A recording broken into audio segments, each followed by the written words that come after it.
Hello. It is Lynx here, and today I will be reading Despicable Me by an Orphan Account. It is a one-shot with around 2,000 words, and it's not rated, and the creator chose not to use any archive warnings. So, without further ado, let's get into it. Summary. Izuku was having a good morning. In fact, he was happily watching his classmates try to put out a fire he caused. He giggled every time one came down and screamed about it and full-on laughed when they realized the water faucets weren't working. Yeah, Izuku's morning was going swell. Or, Izuku woke up on the wrong side of the bed and he is going to make it everyone's problem. Now that we have read the summary, let's get into it. Izuku was having a good morning.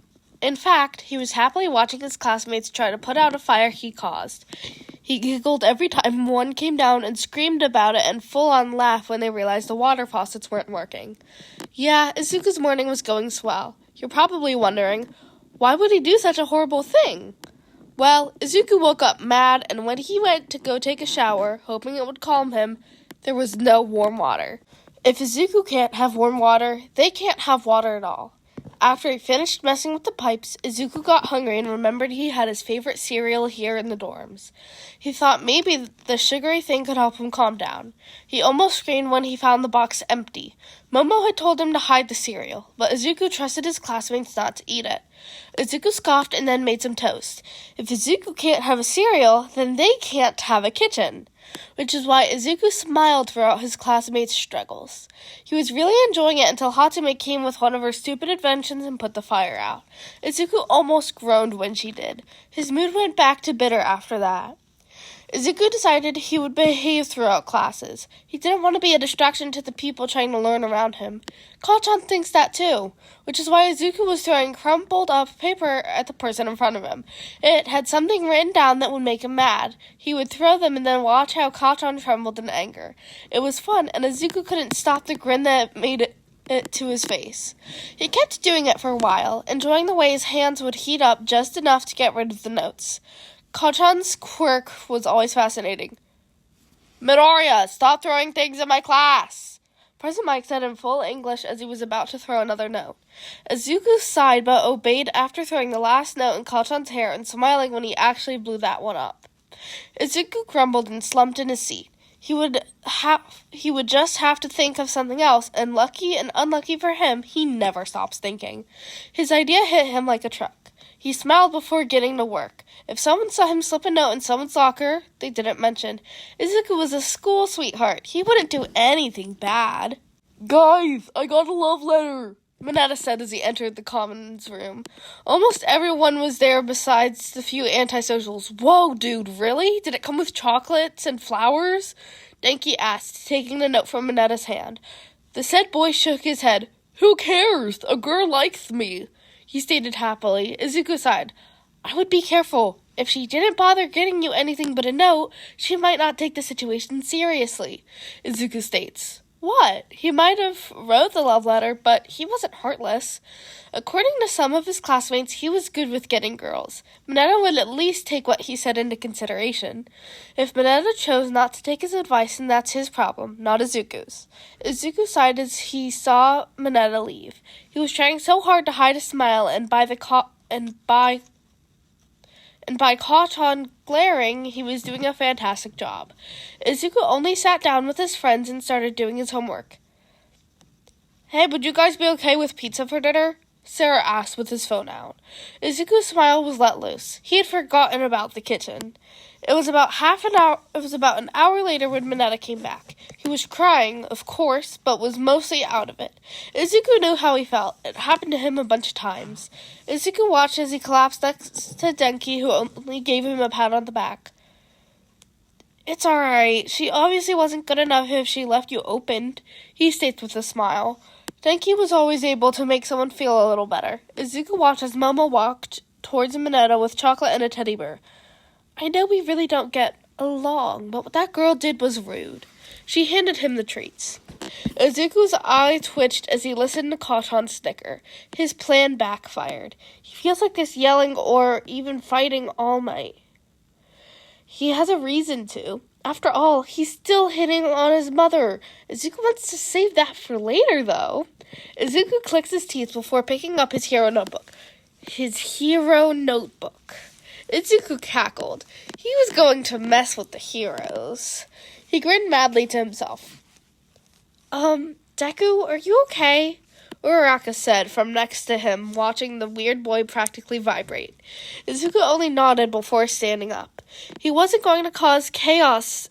He was going to cause chaos, and he's starting with the person who took away his bonding time with Kacchan. Don't bother going to class tomorrow. I am so gonna... Izuku was about to warn his classmates when a hand grabbed his arm. Sit your sadistic ass down, Kacchan demanded, glaring. Izuku only gave him an innocent, confused look. Why? I was just going to see if our teachers would let us be tomorrow. He states, even tilting his head to prove his innocence. Might have not worked on Kacchan, but it did for the rest of the class. Midoriya's right. Classes have been getting tight. Maybe a break is what we need, Mina said, getting comfortable on the couch. Kacchan only scoffed and let him go. Izuku knew better to believe. He gave up, but he wasn't stopping him, so off he went. He needs to collect some bugs.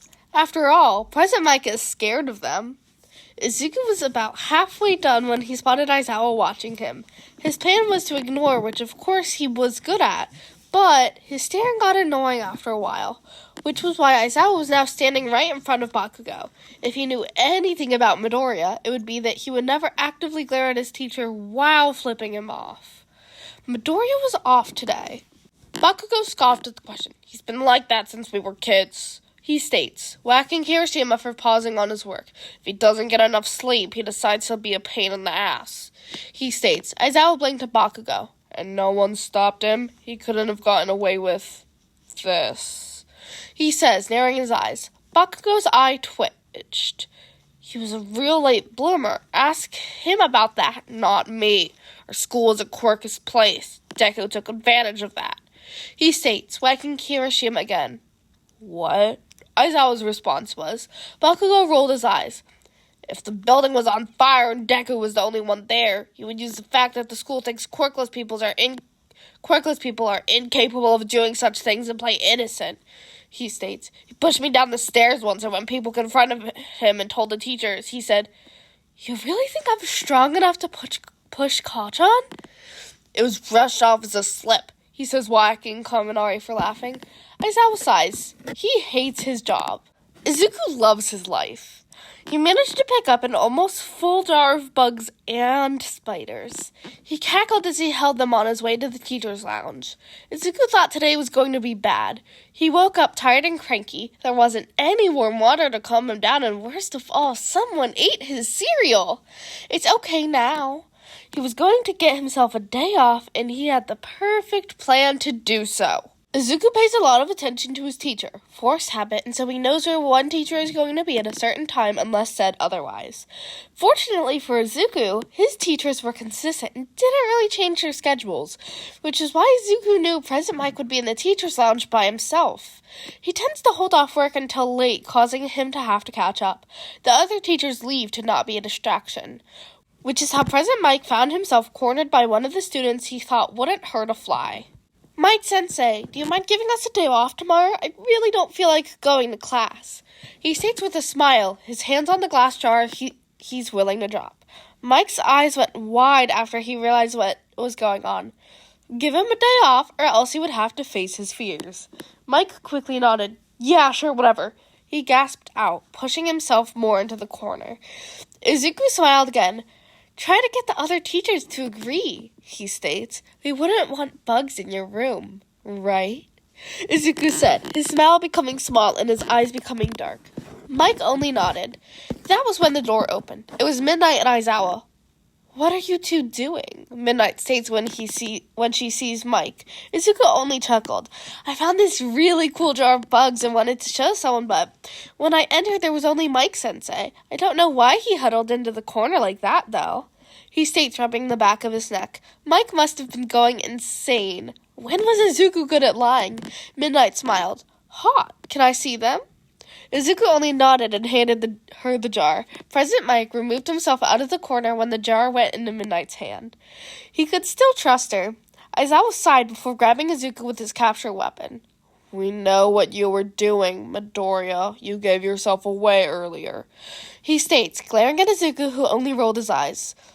I wouldn't if you would have stopped staring. It was making me uncomfortable.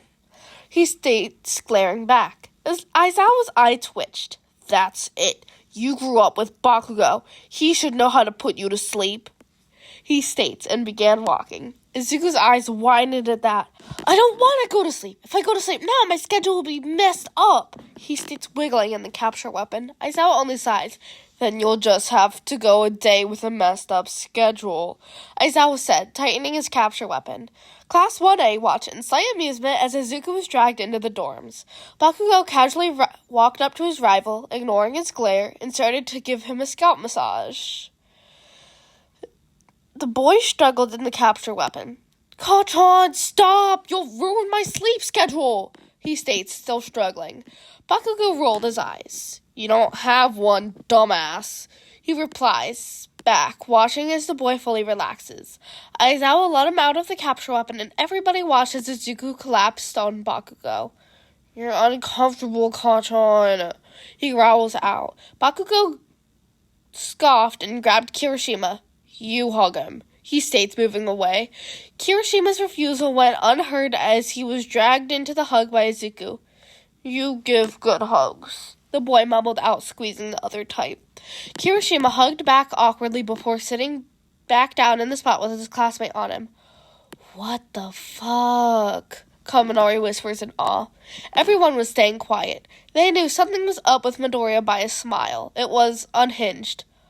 Bakugo, what are you doing? Aizawa asked after a while of awkward silence. Bakugo sat crisscrossed with a notebook and pencil in hand, making sure the nerd remembers all of this. He gets embarrassed and feels bad since everything will be a fever dream to him. He states. Aizawa rolls his eyes and leaves. He hates this class.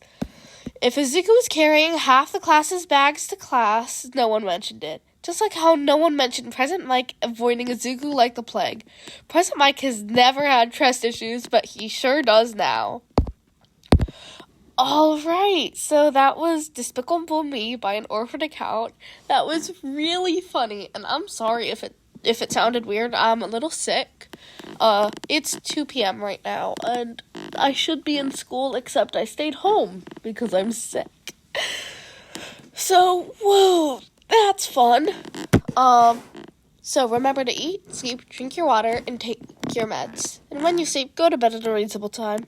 And like I said, it's only like 2 p.m. for me, so you guys can't clown. And anyways, remember kids, be do and crime guy.